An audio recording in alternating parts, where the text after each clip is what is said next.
Des centaines de clandestins, en plein jour, en pleine rue dans le centre de la ville. Les migrants font ici depuis longtemps partie du décor, mais leur présence massive depuis le début de l'année fait désormais de Calais une ville à bout de nerfs, où le désespoir des candidats à l'exil, prêts à tout pour gagner l'Angleterre, se heurte de plus en plus à l'exaspération des riverains. Une scène en dit long sur la nervosité générale qui règne ici, captée il y a 10 jours dans ce café réputé tranquille par les caméras de surveillance. Les propriétaires nous invitent à l'étage pour en visionner les fichiers. Donc là, c'est tous vos écrans vidéo, voilà. Vidéosurveillance dans le magasin. Hein. L'incident se déroule en fin de matinée. Un clandestin soudanais commande un café au comptoir. Même si elle sait que c'est illégal, la serveuse refuse de le servir sur place, gênée, dit-elle, par cette présence jugée embarrassante. D'abord, il ne sentait pas très bon. J'ai vu que les clients le regardaient. Donc, ce que je lui ai proposé, c'est de lui faire un café à emporter, comme on fait souvent.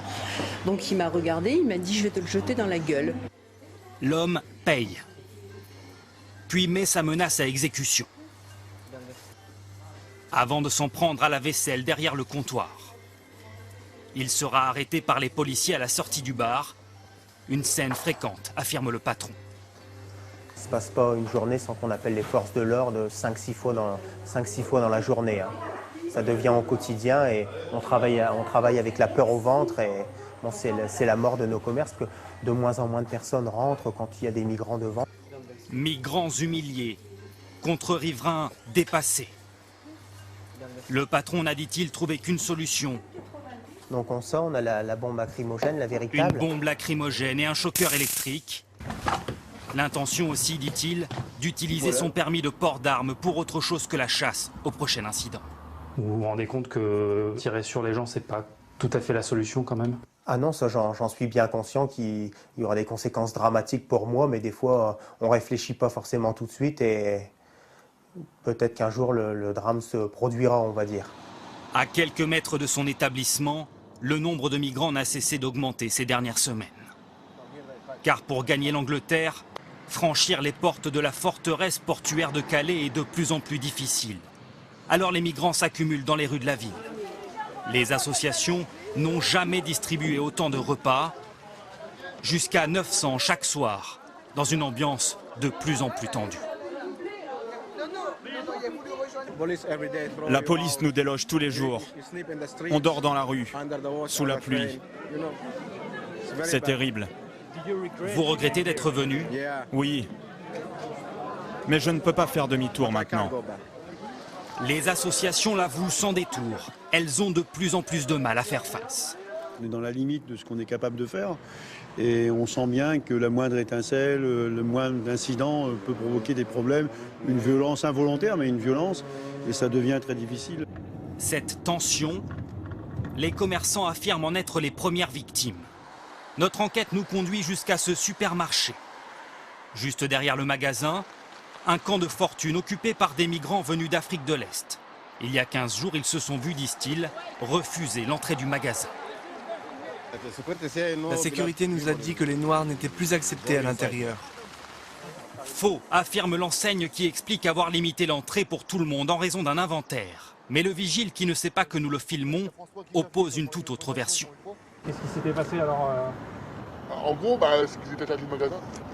Parce qu'ils n'arrêtaient pas de voler, tout ça. Après, c'était un ras-le-bol qu'on a eu. C'est la direction qui vous avait demandé? Voilà. Qu'est-ce qu'ils veulent globalement L'alcool. Ce serait la nourriture, on dirait pas trop rien. Et là, de l'alcool, champagne, rosé, bière. Si les clients que nous croisons ont parfois des réactions épidermiques, de toute façon, moi j'aurais fait pareil. Ils se disent pour la plupart choqués de la décision du magasin. Moi, j'ai jamais été embêté avec les migrants. C'est des gens qui errent un peu dans Calais. Mais bon, c'est plutôt eux qu'il faut plaindre plutôt que les Calaisiens quand même. Hein. Les migrants sont-ils devenus une cible? Les douches du Secours catholique ont été incendiées 2 fois en 3 semaines. Le mois dernier, c'est cette discrète maison de briques rouges qui a été attaquée à coups de cocktail Molotov en pleine nuit. Les clandestins égyptiens qui squattent les lieux nous font entrer pour nous raconter comment une nuit au départ paisible s'est transformée en cauchemar. Le campement a pris feu et moi j'ai été brûlé aux pieds. Certains d'entre nous ont tenté de les poursuivre dans la rue, mais un de mes amis a été renversé par une voiture. 2 des 3 cocktails Molotov n'ont pas éclaté. Une chance dans cette maison où une quarantaine de migrants se pressent chaque nuit. À l'intérieur, les blessés récupèrent, angoissés, disent-ils, à l'idée de sortir à nouveau. Avant, les Français nous aidaient. Ils étaient bons avec nous, mais désormais on a peur de sortir d'ici, car il y a beaucoup de racistes dehors. Les auteurs de l'agression ont été condamnés à des peines de 6 mois à 1 an de prison ferme. Âgés de 18 à 20 ans, ils n'étaient pas connus de la police et affirment avoir voulu se venger d'un vol de téléphone portable. Bonjour, vous avez votre ticket? Du réconfort, les migrants peuvent en trouver ici. Et c'est quoi votre numéro? C'est le 27. 27, ok. Oui, 27. Et lui, c'est le 11. 27 et 11. Surnommée Mamie par les migrants, Brigitte Lips a mis en place un système de numéros et de tickets pour recharger leur bien le plus précieux. J'en ai partout dans la maison, je vais vous montrer, c'est pas triste. Des téléphones portables, par dizaines. Il y en a dans le garage, dans le salon, dans la cuisine et jusque dans la salle de bain. Lui, il est pas fou, là. Elle, qui recharge les batteries, autant que le moral de ses nombreux voisins de passage.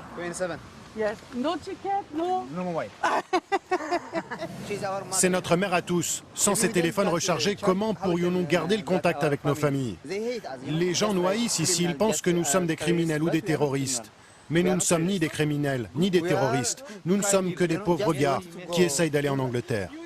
Alors, Brigitte Lips a bien du mal à accepter ce qu'elle entend désormais régulièrement en ville. J'ai discuté avec une jeune fille qui disait « Oh, ces migrants qui polluent notre ville ». Mais j'ai dit « Mais c'est honteux de dire des choses comme ça ». Je dis « En plus, tu es jeune, c'est que des jeunes ». See you later. Thank you very much. Okay. Monter un jour à bord des ferries qui, appareillent pour l'Angleterre, reste souvent le seul objectif de ces hommes et de ces femmes venus de loin, poussés par les rêves de vie meilleure qui, pensent-ils, les attendent de l'autre côté de la Manche.